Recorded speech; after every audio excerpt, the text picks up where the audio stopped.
اس کا آروگن، تو اس لحاظ سے جو ہے یہ 73 ہجری میں کا یہ واقعہ ہے، جمادی الاول جمادی الاخری وغیرہ کی. تو عبداللہ بن زبیر رضی اللہ تعالیٰ عنہ کی جو ہے مدت حکومت 64 سے لے کر کے 73 تک یعنی 9 سال بنتے ہیں.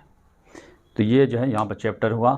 اب عبد الملک بن مروان پورے عالم اسلام کا بے تاج بادشاہ بن گیا. اب تو اس کا آروگنٹ اتنا زیادہ ہو گیا تھا کہ آپ اندازہ نہیں کر سکتے. 75 ہجری میں جب یہ یہاں آیا ہے خانہ کعبہ، اب پھر مدینہ آیا ہے، آج تقریر کیا ہے، تو اس میں تقریر عبد الملک بن مروان نے کیا کیا معلوم ہے؟ اتنا آروگنٹ تھا کہ کوئی بھی آدمی چوں کیا تو ہم یہ کر دیں گے، یہاں تک کہ اگر کسی نے مجھے اتق اللہ کہا تو میں گردن اڑا دوں گا. اب آپ اندازہ کیجئے کہ کوئی آدمی ان لوگوں کو یہ نہیں کہہ سکتا تھا کہ اللہ سے ڈرو. اتنا آروگنسی تھا. کہاں خلیفہ وقت حضرت عمر رضی اللہ تعالیٰ عنہ کو لوگ پوچھ دیتے تھے کہ یہ کرتا اتنا لمبا کہاں سے آ گیا، کہاں کوئی اتق اللہ نہیں کہہ سکتے تھے. تو یہ جو ہے اسلام کا پورا مزاج ہی بدل کر کے رکھ دیا گیا. اب اسلام کو وسعت دیتے رہیے، آپ چین تک لے جائیے، جاپان تک لے جائیے، تو ان کا تو فائدہ ہو گیا، آپ کا کیا ملا؟ اسلام کی تو جڑ کھود کے رکھ دیے. جو آپ صلی اللہ علیہ وسلم نے فرمایا تھا کہ میری امت کی تباہی قریش کے چھوکڑوں کے ہاتھوں ہوگی. اسلام اجنبیت کے حالت میں نمودار ہوا، عنقریب پھر اجنبی ہو جائے گا. کوئی پہچاننے والا نہیں ہوگا، آپ کو اسلام دکھ نہیں رہا ہوگا کہ یہ ہسٹوری پڑھ رہے ہیں کہ کیا پڑھ رہے ہیں.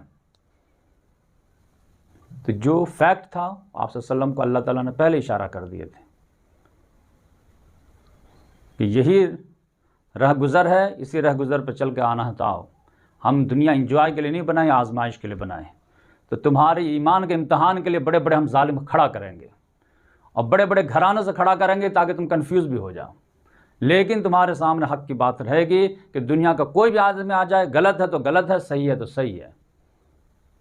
تو تمہارے عقل کا بھی تو امتحان ہونا چاہیے، تمہارے جو ہے بصیرت کا بھی تو امتحان ہونا چاہیے، تمہارے شرافت کا بھی تو امتحان ہونا چاہیے، تمہارے شجاعت کا بھی تو امتحان ہونا چاہیے. تو سارے امتحان میں یہ لوگ پاس ہوئے کہ نہیں ہوئے؟ تو یہ ایک حسین قربانی نہیں دیے ہیں، کئی حسین دیے ہیں، لیکن باری باری دیے ہیں. بس یہ ایک امت ان کو ایک ساتھ دے دیتی تو معاملہ پلٹ جاتا. لیکن ہوتا تو وہی ہے جو اللہ تعالیٰ چاہتا ہے، لیکن منہ کس کا کالا ہوا یہ اللہ تعالیٰ دیکھتا ہے. تو اس لحاظ سے جو ہے یہاں تک ہم لوگ پہنچے ہیں. اب انشاءاللہ اس سے